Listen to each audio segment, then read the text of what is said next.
കൂട്ടുകാർക്ക് നല്ലൊരു ദിവസം ആശംസിച്ചാണ് മാമ്പഴത്തിന്റെ പുതിയ വീഡിയോയിലേക്ക് സ്വാഗതം. നമുക്ക് നേരെ ഗീതുവിന്റെ ഗോവിന്ദന്റെ ഇന്നത്തെ നല്ലൊരു വിശേഷം കണ്ടാലോ. അങ്ങനെ ഇന്നത്തെ വിശേഷത്തില് ഗീത വീട്ടിലേക്ക് പോകാനായിട്ട് ബാഗൊക്കെ പാക്ക് ചെയ്തോണ്ടിരിക്കുകയാണ്. ഈ സമയത്ത് പ്രിയ വന്നിട്ട് പറഞ്ഞു, അതെ ഗീത ചേച്ചി പിണങ്ങി പോയല്ലെന്ന് പറയണം. ഇത് കേട്ടതും ഗീത പറഞ്ഞു, അതെ ഞാന് പിണങ്ങി പോവെന്നല്ല എന്ന് പറയണം. ഇത് കേട്ടപ്പം പെട്ടെന്ന് പ്രിയ ഒരു കാര്യം ചെയ്യാം, ഒരു മ്യൂച്വൽ അണ്ടർസ്റ്റാൻഡിങ്ങിനോട് കൂടി നമുക്ക് ഡിവോഴ്സ് കേസൊക്കെ ഫയൽ ചെയ്യാം. അതിനുശേഷം ഗീത ചേച്ചി പോയാൽ മതി. ഗീത ചേച്ചി അല്ലാതെ പോലെന്ന് പറയാം. ഇത് കേട്ടതും ഗീത പറഞ്ഞു, ഞാൻ ഡിവോഴ്സോ അതൊന്നും വേണ്ട, ദേ ഒരു മാസം കഴിയുമ്പോൾ ഞാനും കണ്ണേടനും വീണ്ടും സന്തോഷത്തോടെ സ്നേഹത്തോടും കൂടി ജീവിക്കില്ലേന്ന് ചോദിക്കുക. ഇത് കേട്ടപ്പോ കാഞ്ചന പറഞ്ഞു, ആഹാ ഇതെന്താ സിനിമ സീരിയലാണോ? ടേക്ക് പറഞ്ഞു കഴിഞ്ഞ് ഉടനെ ചിരിക്കാനും കഴിഞ്ഞ് ടേക്ക് മാറി കഴിയുമ്പോൾ കരയാനും അങ്ങനെയൊക്കെ. ഇത് കേട്ടപ്പോ പെട്ടെന്ന് പ്രയോഗിച്ചു, അല്ല കാഞ്ചന അതിന് സീരിയലിലോ സിനിമയ്ക്കകത്ത് അഭിനയിച്ചിട്ടുണ്ടോ? ഇല്ല, ഞാൻ ജൂനിയർ ആർട്ടിസ്റ്റായിട്ട് ചെറിയ വേഷങ്ങളൊക്കെ ചെയ്തിട്ടുണ്ട് എന്ന് പറഞ്ഞ പോലെ ഇപ്പം ഗീതുപാപ്പ ഡിവോഴ്സിന് തയ്യാറായി പോയിട്ട് അടുത്ത മാസം വന്ന് ഗോവിന്ദമാമനെ പ്രണയിക്കും എന്നൊക്കെ പറയുന്നു. അത് കേട്ടിട്ട് ഞാൻ ചോദിച്ചാന്ന് പറയും. അതെ കൂടുതൽ കാഞ്ചന ഇനി ഇപ്പൊ അതിന് വ്യാഖ്യാനം ഒന്നും നടക്കണമെന്ന് രേഖ പറയാ. കാഞ്ചന ഒക്കെ കാഞ്ചന പണി നോക്കി പോവാൻ പറയാണ്. അങ്ങനെ കാഞ്ചന അങ്ങോട്ട് പോവാണ്. പിന്നീട് കാണിക്കുന്ന ഭദ്രൻ ആസ്വദിച്ച് കിടക്കണം. ഭദ്രന്റെ കാലൊക്കെ തിരുമ്മിക്കൊണ്ട് ജോലിക്കാര് നിൽക്കുവാണ്. ഭദ്രൻ പറഞ്ഞു, നന്നായിട്ട് തിരുമ്മ ആ കാല്, ആ ഞരമ്പൊക്കെ ഒന്ന് വലിയട്ടേന്ന് പറയണം. ജോലിക്കാർക്ക് നല്ല ദേഷ്യം വരുന്നുണ്ട്. ഭദ്രൻ ഇങ്ങനെ ആസ്വദിച്ചൊരു മൂളിപ്പാട്ടൊക്കെ പാടി കിടക്കുവാണ്. അപ്പോഴാണ് മുറ്റത്തൊരു കാറ് വന്നിരുന്നേ. ആ കാറിനകത്തുനിന്ന് വിനോദും ഗീതവും കൂടെ വിലാസിനെയും പിടിച്ച് പുറത്തേക്ക് ഇറങ്ങുവാണ്. ഈ സമയം വിലാസിനിക്ക് വല്ലാത്ത സന്തോഷം. കുറെ ദിവസങ്ങൾക്ക് ശേഷം വീട്ടിലേക്ക് വരുന്ന വിലാസിനെ പറഞ്ഞു, എനിക്ക് ഇങ്ങോട്ട് തിരികെ വരാൻ പറ്റുമെന്ന് പോലും ഞാൻ വിചാരിച്ചിരുന്ന കാര്യമല്ല മോളെ എന്നും പറഞ്ഞ് അങ്ങോട്ട് കയറി വരുവാണ്. കയറി വരുമ്പം കാണുന്ന കാഴ്ച ഭദ്രൻ എങ്ങനെ കിടക്കുക, ആസ്വദിച്ച് കിടക്കുക. ഭദ്രന്റെ കാല് തിരുമ്മിക്കൊണ്ട് ജോലിക്കാരി ഇരിക്കുന്നു. ഈ കാഴ്ച കണ്ടതും വിനോദിനും ഇതിനും വല്ലാത്ത ദേഷ്യവും സങ്കടം വന്നു. അമ്മേനെ നോക്കാനായിട്ട് ജോലിക്കാരിയെ കൊണ്ടുവന്നിരിക്കുക. എന്നിട്ടോ അച്ഛൻ അങ്ങോട്ട് സുഖിച്ച് കിടക്കുന്നു. പെട്ടെന്ന് അവര് കയറി വരുന്ന കണ്ടപ്പോ ഭദ്രൻ ചാടി എഴുന്നേറ്റു. ഭദ്രന് ഞെട്ടലുണ്ടായി. നിങ്ങളെന്താ ഇത്ര നേരത്തെ വന്നേ? ഞാൻ കരുതി വല്ല ആംബുലൻസിലോ ആയിരിക്കും വരുന്നേന്ന്. ആംബുലൻസിന്റെ സൗണ്ട് കേൾക്കുമ്പോ ഇറങ്ങി വന്നാ മതിയല്ലോ എന്ന് ഓർത്താ ഞാൻ ഇരുന്നേന്ന് പറയാ. ഇത് വെച്ച് അച്ഛനത് എന്ത് പരിപാടിയാ കാണിക്കുന്നേ? അച്ഛന് ഒട്ടും ബോധമില്ലേന്ന് ചോദിക്കും. എന്താ മോളെ, അമ്മേനെ നോക്കാനായിട്ട് കൊണ്ടുവന്ന ഹോം നേഴ്സ് അല്ലേ, അച്ഛനെ നോക്കാനല്ലോ. ഇത് കേട്ടതും ജോലിക്കാരി ചോദിച്ചു, അപ്പൊ ഇയാളെ നോക്കാനല്ലേ ഞങ്ങളെ കൊണ്ടുവന്നിരിക്കണേ? എവിടെന്ന്? ആ സമയത്ത് വേറെ ജോലിക്കാരൻ ഭദ്രനുള്ള ജ്യൂസൊക്കെ ആയിട്ട് അങ്ങോട്ട് വരുന്നുണ്ടായിരുന്നു. ഈ സമയം അയാളും പറഞ്ഞു, ഓഹോ അപ്പം ഈ മാടത്തിനെ നോക്കാനെ കൊണ്ടുവന്നല്ലേന്ന് ചോദിക്കും. അതെ, അമ്മേനെ നോക്കാൻ തന്നെ കൊണ്ടുവന്നത്. പക്ഷെ ഇങ്ങനെ അങ്ങനെയൊന്നും അല്ല പറഞ്ഞേ. എന്റെ ദൈവമേ, 2 ദിവസമായിട്ട് ഞങ്ങൾ ഇവിടെ ഇട്ട് ഈ ഷണ്ണാറ വരപ്പിക്കോ, എന്തേലും ഉണ്ടാക്കി കൊടുക്കാൻ പറയും. കൊടുത്തില്ലെങ്കിലോ ആ സെക്കൻഡ് ഞങ്ങളെ ചീത്ത പറയും. എന്തൊക്കെ പ്രകടനങ്ങളായിരുന്നു. ഈ സമയം ഭദ്രൻ പറഞ്ഞു, അത് മോളെ നമ്മൾ എന്തായാലും പൈസ കൊടുക്കുന്നതല്ലേ, അപ്പൊ പൈസ കൊടുക്കുന്നത് നമ്മൾ മുതലാക്കണ്ടേ, അതുകൊണ്ടാണ് ഞാൻ ഇവരെ കൊണ്ട് ഓരോ ജോലികളൊക്കെ ചെയ്യിച്ചെന്ന് പറയണം. എന്നാലും കഷ്ടം തന്നെ അച്ഛന്റെ കാര്യം എന്ന് പറയാം.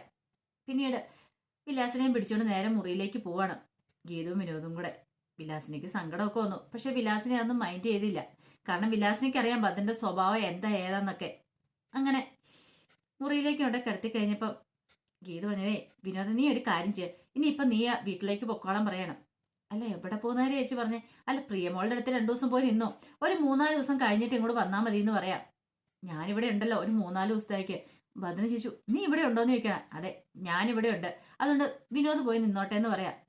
അപ്പൊ വിലാസിനെയും പറഞ്ഞു, ശരിയാ മോനെ, പ്രിയമോളുടെ അരിയിലേക്ക് എല്ലാം പറയാണ്. ഗീത പറഞ്ഞു, ഇപ്പൊ നീ ചെല്ലുന്ന അവൾക്കൊരു ആശ്വാസമായിരിക്കും. അത് ഈ സമയത്ത് ഡെലിവറിയൊക്കെ അടുത്ത് വരുമല്ലേ നിൽക്കും. എന്നാലും ചേച്ചി അമ്മയുടെ അടുത്ത് ഞാനുണ്ടല്ലോ, പോരാത്തിന് ഹോം നേഴ്സോ ഇവരൊക്കെ ഉണ്ടല്ലോ, അതുകൊണ്ട് ഒന്നുകൊണ്ടും പേടിക്കണ്ടെന്ന് പറയാം. വിനോദ് പറഞ്ഞു, എന്തെങ്കിലും ആവശ്യം ഉണ്ടെങ്കിൽ എന്നെ വിളിക്കാൻ മറക്കല്ലെന്ന് പറയാം. ഏയ് ഒരു കുഴപ്പമില്ല, ധൈര്യമായിട്ട് പൊയ്ക്കോളാൻ പറയാണ്. ഈ സമയം വിലാസിനി പറഞ്ഞു, അതെ നിനക്ക് പോകാൻ മടിയുണ്ടെങ്കിൽ നീ ഒരു കാര്യം ചെയ്യാം, ഇനിയിപ്പം ഇടയ്ക്കിടയ്ക്ക് വന്നാൽ മതി എന്ന് പറയണേ. ഇത് കേട്ടപ്പോ ഗീത പറഞ്ഞേ, അതിന്റെ കാര്യമൊന്നുമില്ല, ആ 3-4 ദിവസം കഴിഞ്ഞിട്ട് ഞാൻ അങ്ങോട്ട് ചെന്ന് കഴിഞ്ഞതിന് ശേഷം മാത്രം ഇങ്ങോട്ട് വന്നാൽ മതി എന്ന് പറയാം. അത് ശരിയാ, ഇവിടെ മോളൊക്കെ ഉണ്ടല്ലോ, അതുകൊണ്ട് കുഴപ്പമില്ലെന്ന് പറയാം. അപ്പൊ ഭദ്രൻ പറഞ്ഞു, പിന്നെ ഞാൻ ഇവിടെ ഇല്ലേന്ന് ചോദിക്കും. നിങ്ങളെ ഞാൻ അതിന് കണക്ക് കൂട്ടിയിട്ടില്ലോ എന്ന് പറയാണ്. ഇത് കേട്ടൻ ഭദ്രന് ഒന്നും നാണം കിട്ടും. കാരണം വിലാസിനിക്കറിയാം ഭദ്രനെ കൊണ്ട് ഒരു ചുക്കിനും ചുള്ളാമിനും കൊള്ളത്തില്ലെന്ന്. അയാളെങ്ങനെ ആസ്വദിച്ച് തിന്ന് കുടിച്ചങ്ങോട്ട് ഇരിക്കത്തുള്ളൂ, അല്ലാതെ ഒരു കാര്യത്തിന് ഒരു പ്രയോജനമില്ല. അങ്ങനെ വിനോദും ഭദ്രനും ഒക്കെ അങ്ങോട്ട് പോയി കഴിഞ്ഞ് വിലാസിന് പറഞ്ഞു, എനിക്ക് സന്തോഷമായി മോളെ, കാരണം മോളിനിയിപ്പം അവന് ഗോവിന്ദും കൂടി ട്രിപ്പ് പോകാന്ന് അറിഞ്ഞുകൊണ്ട് നിങ്ങളുടെ നല്ല ഹണിമൂൺ ആയിരിക്കും. കല്യാണം കഴിഞ്ഞ് ഇതിനായിട്ട് നിങ്ങൾ ഒന്നിച്ചിട്ടില്ലോ, എന്താണല്ലോ ഈ പോക്ക്, നിങ്ങളുടെ എല്ലാം കൂടെ ഒരു നല്ല യാത്രയായിരിക്കണം. എനിക്ക് ഒത്തിരി ആഗ്രഹങ്ങളും പ്രതീക്ഷകളും ഉണ്ട്. ഇതേ പോയിട്ട് തിരിച്ചു വരുമ്പം വയറ്റിനകത്തൊരു പുതു ജീവനൊക്കെ ആയിട്ട് വേണം ഇങ്ങോട്ട് വരാനെന്ന് പറയാം. ഇത് കേട്ട് കഴിഞ്ഞപ്പോൾ ഗീതവും വല്ലാത്ത വിഷമമായിപ്പോയി. പെട്ടെന്ന് ഗീത അമ്മ എന്തിനാ ഇങ്ങനെയൊക്കെ പറയണേ? അതെ അമ്മയുടെ ആഗ്രഹം മോളെ. പോകുന്നതിന് മുമ്പ് എനിക്ക് നിന്റെ ഒരു കുഞ്ഞിനെയും കൂടെ കുഞ്ചിക്കണമെന്ന് ഭയങ്കര ആഗ്രഹമുണ്ട്. ഇതേ അമ്മേ വേണ്ടാത്ത കാര്യങ്ങളൊന്നും ചിന്തിക്കണ്ടെന്ന് പറയാണ്. അതല്ല മോളെ, നിനക്കറിയാലോ ഞാൻ നേരെ നടന്ന സമയത്ത് നിന്നെയും ഗോവിന്ദനെ മാക്സിമം ഉപദ്രവിക്കാനേ ശ്രമിച്ചിട്ടുള്ളൂ. നിങ്ങളെ രണ്ടുപേരും പിരിക്കാൻ വേണ്ടി ഞാൻ എന്തൊക്കെ പണികൾ ചെയ്തിട്ടുണ്ടെന്ന് അറിയാവോ? പക്ഷെ ഇപ്പോഴേ എനിക്കതെല്ലാം ബോധ്യമാകുന്നേ. ഇപ്പൊ ഈ അവസ്ഥയിൽ എനിക്ക് എന്റെ തെറ്റുകളൊക്കെ മനസ്സിലാവുന്നുണ്ട്. പക്ഷെ ഇനിയിപ്പോ തിരുത്താൻ പറ്റില്ലല്ലോ.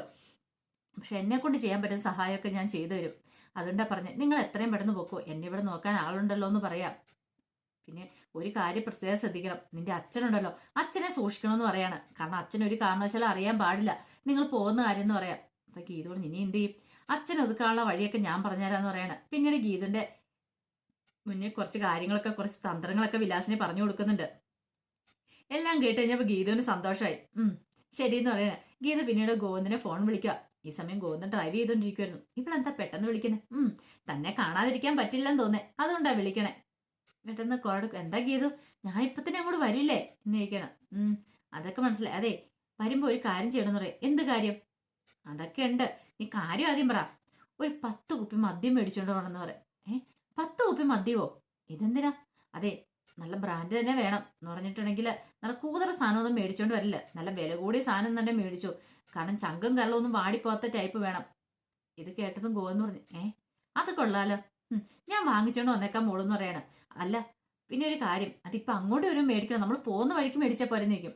അത് പോകുന്ന വഴിക്ക് മേടിക്കാനുള്ളതല്ല, ഇങ്ങോട്ട് മേടിച്ചിട്ട് വരാനുള്ള. ഞാൻ പറയുന്ന അങ്ങോട്ട് അനുസരിച്ചാൽ മതി എന്ന് പറയാം. ഈ സമയം ശരിയെന്ന് പറഞ്ഞിട്ട് ഗോവിന്ദ് കോള് കെട്ടിയാണ്. ഗോവിന്ദ് ഓർത്ത് കൊള്ളാം, അപ്പൊ അവൾ ട്രിപ്പ് എൻജോയ് ചെയ്യാൻ തന്നെ തീരുമാനിച്ചു. മദ്യമൊക്കെ കുടിച്ച് അർമാദിക്കും എന്താണെങ്കിലും. അതൊക്കെ ഓർത്ത് കഴിയുമ്പോൾ ഗോവിന്ദന് എന്തെന്നില്ലാത്ത സന്തോഷമാണ് തോന്നുന്നത്. കാരണം ഗോവിന്ദ് സ്വപ്നത്തിൽ പോലും പ്രതീക്ഷിച്ച കാര്യമല്ലല്ലോ ഇങ്ങനെയൊക്കെ നടക്കുമെന്നൊക്കെ ഉള്ളത്. പിന്നീട് കാണിക്കുന്നത് ഗോവിന്ദ് വീട്ടിലേക്ക് വരുവാണ്. വീട്ടിലേക്ക് വന്നു കഴിയുമ്പോൾ ജോലിക്കാരൻ അങ്ങോട്ട് ഇറങ്ങിച്ചെന്നു. അപ്പം ഭദ്രൻ്റെ അവിടെ നിൽക്കുന്നുണ്ടായിരുന്നു. പെട്ടെന്ന് ഗീത അങ്ങോട്ട് ചെല്ലുവാണ്. ഗീത ചോദിച്ചു ഞാൻ പറഞ്ഞ സാധനം മേടിച്ചിട്ടുണ്ടെന്ന് പറയണം. പെട്ടെന്ന് ഗീത പറഞ്ഞാലേ പുറയിലൊരു കവറുണ്ട്, ഒരു ബോക്സ് ഉണ്ട്, അതെടുത്തോളാൻ ജോലിക്കാരനോട് പറയണം. ഈ സമയം ജോലിക്കാരൻ അത് എടുക്കാൻ തുടങ്ങി കഴിഞ്ഞപ്പോൾ പെട്ടെന്ന് ഗോവിന്ദ് പറഞ്ഞു അതെ സൂക്ഷിക്കണം, കുപ്പിയാ പൊട്ടല്ലെന്ന് പറയണേ, മദ്യക്കുപ്പിയാന്ന് പറയണേ. മദ്യം എന്ന് കേട്ട ഉടനെ ഭദ്രൻ ഓടി അങ്ങോട്ട് വരുവാണ്. ഈ സമയം ജോലിക്കാരൻ നോക്കിക്കഴിഞ്ഞപ്പോഴത്തേനും വില കൂടിയ മദ്യമല്ല, അയാളുടെ വരെ കണ്ണു തള്ളിപ്പോയി. പെട്ടെന്ന് ഗോവിന്ദ് ചോദിച്ചു നീ എന്തിനാ ഗീതു ഇതും കൊണ്ട് വരാൻ പറഞ്ഞേ? ഇത് നമ്മുടെ കാറിനകത്ത് തന്നെ ഇരിക്കേണ്ടല്ലേ നിൽക്കും, അതൊക്കെ പറയാന്ന് പറയണം. ഈ സമയം ഗീത പറഞ്ഞു അതെ ഗോവിന്ദൻ ഒരു കാര്യം ചെയ്യാം, പെട്ടെന്ന് അമ്മേനെ കണ്ടിട്ട് പൊക്കോ, മുംബൈക്ക് ട്രിപ്പ് ഉള്ളതല്ലേ. അത് ഭദ്രൻ കേൾക്കാൻ വേണ്ടി പറഞ്ഞ കാര്യമായിരുന്നു. മുംബൈക്ക് ട്രിപ്പ് ഉള്ളതല്ലേ, പെട്ടെന്ന് പോയിക്കോളാൻ പറയണം. ഈ സമയം ഗോവിന്ദ് പറഞ്ഞു ഗീതു മിണ്ടായിരിക്കെ, കണ്ണടച്ച് കാണിക്കുവാണ്, കാരണം ഇതൊക്കെ ഒരു നാടകമാണെന്നുള്ള രീതിയിൽ. ഈ സമയത്ത് ഗീത പറഞ്ഞു അതെ ഒരു കാര്യം ചെയ്യും, ഗോവിന്ദേട്ടൻ മുംബൈക്ക് പോകുമ്പോൾ ഈ മദ്യക്കുപ്പി ഒന്നും കൊണ്ടുപോകട്ടോ കേട്ടോ, അതുകൊണ്ട് ഇതിവിടെ ഇറക്കി വെച്ചേക്കാൻ പറഞ്ഞു. ജോലിക്കാരൻ പറഞ്ഞു ഇതെല്ലാം കൂടെ ഞങ്ങൾ നശിപ്പിച്ച് കളഞ്ഞേക്കാൻ പറയാം. പെട്ടെന്ന് ഭദ്രൻ പറഞ്ഞു നശിപ്പിച്ച് കളയാനോ? വേണ്ടവിടെ, ഇവൻ നശിപ്പിക്കണ്ട, ഇവൻ ചിലപ്പം നശിപ്പിക്കാനെന്ന് പറഞ്ഞ് അത് മറച്ചു വെക്കത്തുള്ളൂ, ഞാൻ നശിപ്പിച്ചോളാം, എനിക്കറിയാൻ നശിപ്പിക്കാനുണ്ടെന്ന് പറയണം. ഓടിപ്പോയി അയാളുടെ കയ്യിൽ നിന്ന് ആ ബോക്സ് അങ്ങോട്ട് മേടിക്കുവാണ്. അതെ എനിക്കറിയാം എങ്ങനെ നശിപ്പിക്കണം എന്നുള്ളത്. പെട്ടെന്ന് ഗോവിന്ദ് പറഞ്ഞു അതെ ഒരു കാര്യം ചെയ്യാം, ഞാൻ പെട്ടെന്ന് ആന്റിനെ ഒന്ന് കണ്ടിട്ട് വരാം, ആന്റിനെ കണ്ടിട്ട് പെട്ടെന്ന് പോയിക്കളാം, അല്ലെ ഫ്ലൈറ്റ് മിസ്സാവെന്ന് പറയാം. ഇത് കേട്ടതും ഭദ്രൻ പറഞ്ഞു ശരി ശരി ഒരു കാര്യം ചെയ്യാം, പെട്ടെന്ന് കേട്ടോ, പെട്ടെന്ന് തന്നെ വരുമ്പം പോയിക്കോട്ടോ, അല്ലെങ്കിൽ ഫ്ലൈറ്റ് മിസ്സായാലോ. വരുമ്പോൾ ഇനി വരുമ്പോഴത്തേനും ഈ മദ്യം എല്ലാം ഞാൻ നശിപ്പിച്ചിരിക്കും എന്ന് പറയണം. ഭദ്രനാണെങ്കിൽ നിലത്ത് നിൽക്കാൻ പറ്റുന്നില്ല, കാരണം ഭദ്രന്റെ സന്തോഷം കൊണ്ട് തുള്ളിച്ചാടാൻ തോന്നി. ഇനി കുറച്ച് ദിവസത്തേക്ക് താനിങ്ങനെ കുടിച്ചിവിടെ അർമാദിക്കും. പിന്നീട് ഗീതവും ഗോതവും കൂടെ കയറി പോകുമ്പോഴത്തേനും പെട്ടെന്ന് തന്നെ ഭദ്രൻ എന്ത് ചെയ്യണം, മദ്യക്കുപ്പിയിൽ ഉമ്മ വെക്കുവാണ്. എന്റെ ദൈവമേ എനിക്ക് ഭാഗ്യം എപ്പോഴാണോ എന്തോ വന്ന് ചേർന്നിരിക്കുന്നത്, എന്റെ നല്ല കാലം വന്നതാ തോന്നേ എന്നും പറഞ്ഞ് അവൾ കിടന്ന് തുള്ളിച്ചാടുവാണ്. പിന്നീട് ഗീതവും ഗോതവും കൂടെ വിലാസിന്റെ അരികിലേക്ക് ചെല്ലുവാണ്. ഗോവിന്ദനെ കണ്ടതും ഭയങ്കര സന്തോഷമായി. ഈ സമയം ഹോം നേഴ്സ് ദേഹമൊക്കെ തുടച്ചു കൊടുത്തോണ്ടിരിക്കുവായിരുന്നു. പിന്നീട് വിലാസിനൊരു മതി, എന്നെ ഒന്ന് പതുക്കെ പിടിച്ച് എഴുന്നേപ്പിച്ചിരുത്താൻ പറയാണ്. അങ്ങനെ പതുക്കെ ഒന്ന് മറ്റേ കട്ടിലേക്ക് ചാരി ഇരുത്തുവാണ്. അങ്ങനെ ചാരി എത്തിയപ്പോൾ വിലാസിന് പറഞ്ഞു എനിക്കിപ്പോൾ സന്തോഷമായി, നിങ്ങൾ രണ്ടുപേരും ഒരുമിച്ച് കണ്ടല്ലോ, ഞാൻ സ്വപ്നത്തിൽ പോലും പ്രതീക്ഷിച്ച കാര്യമില്ല നിങ്ങൾ രണ്ടുപേരും എനിക്കിങ്ങനെ കാണാൻ പറ്റുമെന്ന്. കാരണം എന്ന് പറഞ്ഞാൽ നിങ്ങൾ രണ്ടുപേരും ഒന്നായി തീർന്നെന്നുള്ള എൻ്റെ ആഗ്രഹമായിരുന്നു, ആ ആഗ്രഹം ഇപ്പം സഫലമായിരിക്കുന്നേ. ഇനി അധികം വൈകാതെ തന്നെ നീക്കൊരു കുഞ്ഞു പറക്കണമെന്ന് പറയാം. ഇത് കേട്ടതും ഗീത അമ്മയ്ക്ക് എന്തിനാ ഇങ്ങനെ, അമ്മ ഇത്ര ടെൻഷൻ അടിക്കണം എന്തിനാന്ന് ചോദിക്കും. അതെ എനിക്കറിയാം എൻ്റെ അവസ്ഥ എന്താന്ന്, ഇനി അധികം നാളെ ഞാൻ ഉണ്ടാവില്ലെന്ന് പറയാം. ഇത് കേട്ടാൻ ഗോവിന്ദ് പറഞ്ഞു, അമ്മയ്ക്കൊന്നും സംഭവിക്കില്ലെന്ന് പറയാം. വെറുതെ കള്ളത്തരം പറയണ്ട, എന്റെ 3ാമത്തെ സ്റ്റേജ് ആയിരുന്നു എനിക്കറിയാം. ഒരു സർജറി ചെയ്യാന്ന് ഓർത്ത് ഞാൻ രക്ഷപ്പെടാനൊന്നും പോകുന്നില്ല. കുറച്ച് നാളത്തേക്ക് എനിക്ക് എന്റെ ജീവൻ പിടിച്ചു നിർത്താൻ പറ്റും. വീണ്ടും എനിക്ക് ഇത് തന്നെയായിരിക്കും അവസ്ഥ. എനിക്ക് രക്ഷപ്പെടാൻ പറ്റില്ല. അതുകൊണ്ട് അതിനു മുമ്പ് നിങ്ങളുടെ കുഞ്ഞിനെ കൊഞ്ചിക്കണം എന്നൊരു ആഗ്രഹമുണ്ട്. ആ ആഗ്രഹം നിങ്ങൾ എനിക്ക് സാധിച്ചു തരണമെന്ന് പറയാം. ഇത് അമ്മയുടെ അവസാനത്തെ ആഗ്രഹമാണെന്ന് പറയാം. ഇത് കേട്ടോ ഗീതവും ഗോവിന്ദും കൂടെ പരസ്പരം നോക്കുകയാണ്. അപ്പൊ അതിന്റെ വിശേഷങ്ങളൊക്കെ എന്താ കണ്ടേ. ഇതിന്റെ ബാക്കി വിശേഷങ്ങളായിട്ട് വൈകുന്നേരം പ്രമോയി വരാട്ടോ. അപ്പൊ ഒരിക്കൽ കൂടി എല്ലാവർക്കും നല്ലൊരു ദിവസം ആശംസിച്ചോണ്ട് നിർത്തുന്നു. നന്ദി.